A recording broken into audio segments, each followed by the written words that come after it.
Claire n'était que rarement ponctuelle. Ce lundi, elle était en retard. Elle avait mal dormi une fois encore. Personne ne lui en tenait vraiment rigueur au bureau. La différence est que ce jour marquait l'arrivée de son nouveau responsable de service. Le précédent, Fred, Claire avait le souvenir qu'il nouait une relation plutôt chaleureuse. Il y avait une certaine distance, bien sûr, due au fait qu'il était son supérieur hiérarchique. Arrivée au bureau, reprenant son souffle, Claire ôta son trench et l'accrocha au porte-manteau, à côté de l'une des grandes fenêtres de l'open space. C'est à ce moment qu'elle entendit une voix rauque, pourtant douce, presque familière. Bonjour, Claire. Elle se retourna, légèrement surprise, feintant son sourire le plus diplomatique. Ce devait être le nouveau boss. Un homme, le regard perçant, l'observa, comme s'il attendait une réponse particulière de sa part. Bonjour, enchanté, vous devez être le remplaçant de Fred. L'homme sourit, comme content de la réponse de Claire. Il dit, comment allez-vous, Claire? Vous avez bonne mine. D'un coup, Claire se sentit perplexe et déboussolée par le comportement de cet homme. Elle le regarda s'en aller en direction d'une des salles de réunion dans le fond. Il est étrange, se dit-elle en prenant place à son poste. Elle se tourna vers Hervé, son collègue, concentré semble-t-il sur l'écran de son ordinateur. Dis-moi, tu as pu parler au nouveau boss lui demanda-t-elle.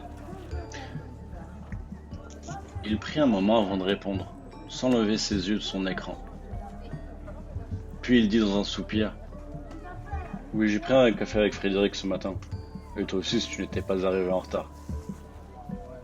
Qu'est-ce que tu racontes, Hervé? Il s'appelle Frédéric lui aussi? Un peu avant midi, l'homme demanda à Claire une entrevue. Claire n'était pas très à l'aise. Pourtant, l'homme, lui, avait l'air heureux de lui parler. Comment vas-tu, Claire? Comment se sont passés ces derniers mois? Tu sais, ce n'était pas facile après ce qui est arrivé. J'appréhendais un peu mon retour et je ne savais pas si j'allais te retrouver à mon arrivée. Claire l'interrompit. Mais attendez, que racontez-vous? Je ne comprends rien. Vous me parlez comme si on se connaissait. Ce que vous me dites n'a aucun sens, monsieur.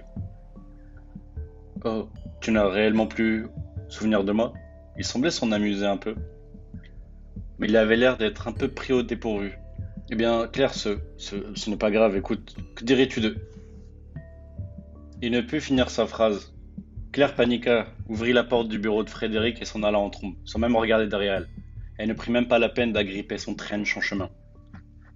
Le chemin était long, elle ne savait pas pourquoi, mais elle ressentait le besoin de s'en aller le plus vite possible, fuir. Arrivée chez elle, elle ferma la porte à double tour. Vérifia par le Judas si personne n'était dans le couloir. Elle ne comprit pas elle-même pourquoi elle faisait ça. Elle eut l'impression qu'une ombre était en train de l'engloutir petit à petit. Elle fit une crise d'angoisse, pleurant et suffoquant pendant une bonne quinzaine de minutes. Reprenant légèrement ses esprits, elle alla dans la salle de bain et se passa de l'eau sur le visage. Elle vit la boîte de calmant sur l'une des étagères. Elle se souvenut de sa psy, le docteur Cerno. Puis, comme une tentative de comprendre ce qui lui arrivait, elle l'appela. Elle lui expliqua sa crise d'angoisse et qu'elle ne comprenait pas ce qui lui arrivait. Elle avait du mal à s'expliquer correctement, mais elle lui dit que cela avait commencé avec la rencontre avec son nouveau boss, Frédéric. Il est donc revenu, lança Cerno. Claire fondit en larmes, elle cherchait des réponses, mais elle s'est retrouvée encore plus déstabilisée par la situation. Cependant, le docteur Cerno comptait bien éclairer sa lanterne. Claire, écoutez-moi attentivement. Je sais que ce que vous traversez, et je vais vous l'expliquer. Soyez attentive, c'est extrêmement important. Claire acquiesça dans un sanglot. Frédéric, vous ne vous en souvenez peut-être pas, mais vous le connaissez mieux que vous le pensez. Il y a 6 mois, il a quitté votre entreprise. Vous savez pourquoi? Non, admetta Claire. Un brouillard est en train de contenir son esprit. La psychologue poursuit. Si vous m'en consultez, c'est bien à cause de lui. Savez-vous ce qu'est une amnésie post-traumatique, Claire? Suite à un événement traumatisant, pour se protéger de la terreur et du stress extrême généré par les violences, le cerveau disjoncte et déconnecte avec les circuits émotionnels et ceux de la mémoire. C'est comme regarder un paysage montagneux dans un épais brouillard. On devine que quelque chose se cache derrière, mais on ne sait pas quoi exactement. Si vous êtes venu me consulter, Claire, c'est parce que Frédéric vous harcelait moralement. Vous étiez ensemble pendant un temps. Vous refusiez de le quitter car malgré ce que l'on peut qualifier clairement de maltraitance affective, il vous possédait, en somme. Un jour, j'ai eu un appel des urgences. Ils avaient trouvé ma carte dans votre manteau Vous avez perdu la mémoire. J'ai compris que quelque chose s'était produit, mais que votre cerveau l'avait tué. Frédéric vous a indubitablement fait quelque chose. Quoi? C'était la question, mais vous avez arrêté de me voir. Frédéric, lui, avait été accusé de violence sur une prostituée. J'ai suivi l'affaire car même si je ne savais pas ce qu'il vous avait fait, même si je n'avais aucune preuve qu'il vous avait fait quelque chose, il devait payer.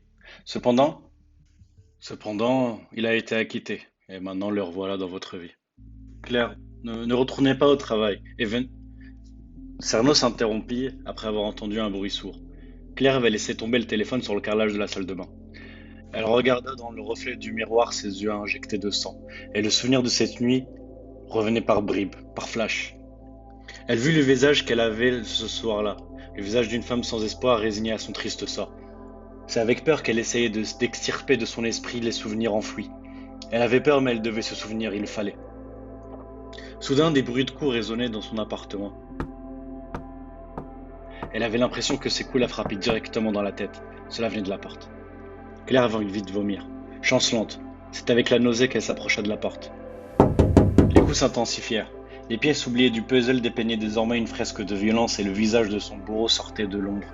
C'était Frédéric. Elle tomba au sol devant la porte d'entrée, frappée par les images qui défilaient dans sa tête. Elle entendit une voix au travers de la fine porte qui encaissait encore des coups au bruit insupportable. « Claire, es-tu là? Je t'entends, c'est Frédéric. Je t'ai amené ton trench. Tu l'as oublié au bureau. Ouvre !»